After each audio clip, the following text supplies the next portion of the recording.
नमो नमः मित्रों के संस्कृत से चैनल में आप सभी का हार्दिक स्वागत एवं अभिनंदन करती हूँ।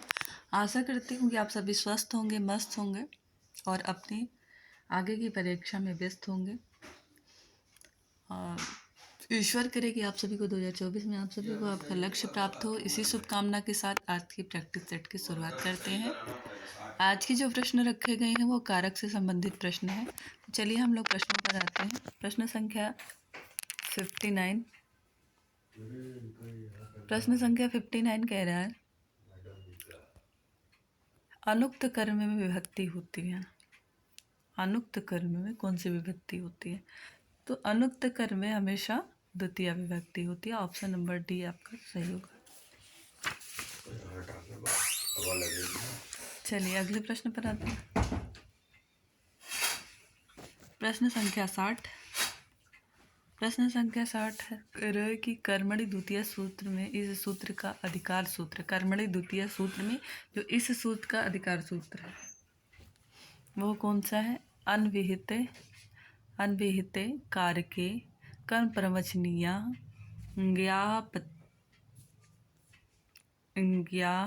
प्रातिपदिकात्। तो इनमें से कर्मणि द्वितीय जो सूत्र है इसका अधिकार सूत्र कौन सा है? कर्मणि द्वितीय यानी कि कर्म में द्वितीय विभक्ति होती है, इसका अधिकार सूत्र क्या है? प्रश्न संख्या 60 कह रहा है कि इसका अधिकार सूत्र क्या है? तो इसका अधिकार सूत्र है अनभिहिते। ऑप्शन नंबर ए सही होगा। चलिए अगले प्रश्न पर आते हैं। प्रश्न संख्या 61। प्रश्न संख्या 61 कह रहा है कि अनभिहिते कर्म में विभक्ति होती है। तो अनभिहिते कर्म में हमेशा कौन सी विभक्ति होगी? अगर कर्म है तो वहाँ पर नित्य और द्वितीय ही विभक्ति होगी। तो ऑप्शन नंबर बी आपका सही होता है। चलिए अगले प्रश्न पर आते हैं। प्रश्न संख्या 62। प्रश्न संख्या 62 कह रहा है अविहित कर्म में इस सूत्र में से प्रथमा होती है। अविहित कर्म इस सूत्र से प्रथमा होती है कर्म में। तो किससे होती है? संबोधने चा से होती है या प्रातिपदिकार्थ लिंग परिणाम वचन मात्रे प्रथमा स्वतंत्र कर्ता या कारक से होती है। अविहित कर्म में प्रथमा विभक्ति होती है वो किस सूत्र के द्वारा होती है? प्रश्न संख्या 62। तो 62 का जो उत्तर सही होगा वो ऑप्शन नंबर बी प्रातिपदिकार्थ यानी प्रातिपदिक में लिंग वचन परिणाम आदि में प्रथमा विभक्ति होती है। किस सूत्र से? अभिहित सूत्र से, अभिहित कर्म सूत्र से। चलिए अगले प्रश्न पर आते हैं। प्रश्न संख्या 63। प्रश्न संख्या 63 कह रहा है कि हरि सेव्यते में किससे कर्म का अभिधान है? कृत से, धातु से, कर्ता से, तिंग से। हरि सेव्यते में किससे कर्म का अभिधान है?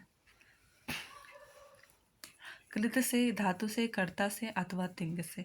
प्रश्न संख्या 63 और इसका उत्तर होगा आपका डी तिंग से। ठीक है। चलिए अगले प्रश्न पर आते हैं। प्रश्न संख्या 64। प्रश्न संख्या 64 कह रहा है ग्रामम गच्छन् तृणम स्पृशति यानी गांव को जाता हुआ तिनके को छू रहा है। तो वो इसकी इच्छा नहीं है, अपनी इच्छा से नहीं, बल्कि वो जाता हुआ उसको टच हो जा रहा है, छू जा रहा है। तो स्पर्श तो कर रहा है लेकिन बिना इच्छा के। तो इसमें जो है तृण कि इस सूत्र में कर्म संज्ञा हुई किसे? तथा युक्तम चा निप्सितम कर्मणि द्वितीय अकृत्यम चा कर्तुरीप्सितम कर्म। तो कर्ता का जो सबसे ज़्यादा ईप्सित होता है उसमें कर्म होती है। तो ये तो है नहीं, अकथितम चा भी नहीं है क्योंकि इसमें 16 धातुओं की कर्मणि द्वितीय यानी कर्म द्वितीय।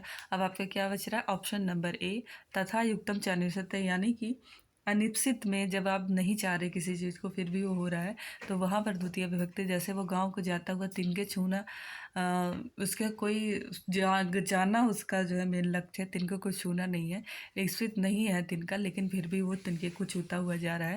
तो यहाँ पर ऑप्शन नंबर ए आपका सही होगा। चलिए अगले प्रश्न पर आते हैं। प्रश्न संख्या 65। प्रश्न संख्या 65 कह रहा ग्रामम गच्छन् तृणम स्पृशत। अच्छा ये हो गया, यही फिर है ग्रामम गच्छन् तृणन स्पृशति में ग्राम की इस सूत्र से कर्म संज्ञा। ग्राम की क्यों कर्म संज्ञा हुई? अकथितम चा कर्तुम ऋषितम कर्म कर्मणि द्वितीया तथा चा युक्तम अनिश्चितम। देखिए तथा चा युक्तम अनिश्चितम जो अनिश्चित होता है उनमें जो है आपकी होती है है ना। तो यहाँ पर ये तो लगा नहीं है, कर्मणि द्वितीया यानी कर्म में द्वितीया होती है। अकथितम च में 16 धातुओं की बात कही गई है, तो ये तीनों कट गए। अब आपका क्या ऑप्शन बचा? ऑप्शन नंबर बी यानी कर्तुर्देशितम कर्म। कर्ता का जो सबसे ज़्यादा इप्सित होता है, जिसको सबसे ज़्यादा चाहता है, यानी वो गाँव को जाना, उसका मेन लक्ष्य क्या है? गाँव जाना। तो यहाँ इसीलिए जो सबसे ज़्यादा इच्छित होने के कारण यहाँ पे कर्म, और कर्म में आपकी कौन सी विभक्ति लगती है? द्वितीय विभक्ति लगती है, इसलिए कर्म में जो सूत्र लगा है कर्तुम रिश्तम कर्म का लगा हुआ है। चलिए अगले प्रश्न पर आते हैं, प्रश्न संख्या 66। प्रश्न संख्या 66 कह रहा है तथा युक्तम चा निश्चितम सूत्र से संज्ञा होती है। तो देखिए तथा चा युक्तम अनुष्ठितम क्या करती है? कर्म संज्ञा करती है। और कर्म संज्ञा कौन सी संज्ञा करती है? कर्म संज्ञा। ऑप्शन नंबर सी आपका सही होगा। चलिए अगले प्रश्न पर आते हैं, प्रश्न संख्या, देखिए आज का जो प्रश्न है वो कर्म संज्ञा, कर्म कारक से जो भी जितने भी सूत्र अपवाद इत्यादि हैं उनसे लिया गया है। ओदनम भुंजानो विषम भुंगते में ओदनम में कर्म संज्ञा हुई है। कैसे? कर्मणि द्वितीया से, तथा युक्तम चा निप्सितम अकथितम चा कर्तुरीप्सितम कर्म। कर्तुरीप्सितम जो कर्ता का इप्सित होगा उसमें नित्य कर्म हो, उसकी नित्य कर्म संज्ञा होगी, और जिसकी कर्म संज्ञा होगी उसमें द्वितीय विभक्ति लगेगा। तो ओदनम भूंगते, उसका मेन भूनने का कार्य है क्या? ओदन को भूनने का कार्य है, लेकिन उसको भूनते हुए विष को भून गया, तो यहाँ पर जो विष है यहाँ पर नहीं लगेगी, बल्कि कहाँ यह कर्म संज्ञा किसकी होगी? कर्तुम निश्चितम कर्म ओदनम की होगी। ठीक है, चलिए अगले प्रश्न पर आते हैं। प्रश्न संख्या 68 कह रहा है अकथितम कर्म के परिगणन में यह धातु नहीं है। पठ, पच, दु, दंड। तो अकथित कर्म 16 धातुओं की गणना की गई है, जिसमें आपका पठ नहीं है, है ना। तो ये आपका ऑप्शन जो नहीं है वही सही हो जाएगा, यानी कि ऑप्शन नंबर ए आपका सही हो जाएगा। चलिए अगले प्रश्न पर आते हैं। अच्छा, यहीं पर प्रश्न समाप्त हो रहे हैं, फिर मिलेंगे नए प्रश्नों के साथ, नए दोस्त के साथ, नए उमंग के साथ। आज थोड़ी सी तबीयत ठीक नहीं थी, फिर भी मुझे लगा कि अपनी निरंतरता में, हम हर वीडियो में बोलते हैं कि निरंतरता को नहीं छोड़ना चाहिए, तो मैं अपनी निरंतरता को कैसे त्याग सकती हूँ। तो इसी बात को ध्यान में रखते हुए मैंने ये शूट किया है।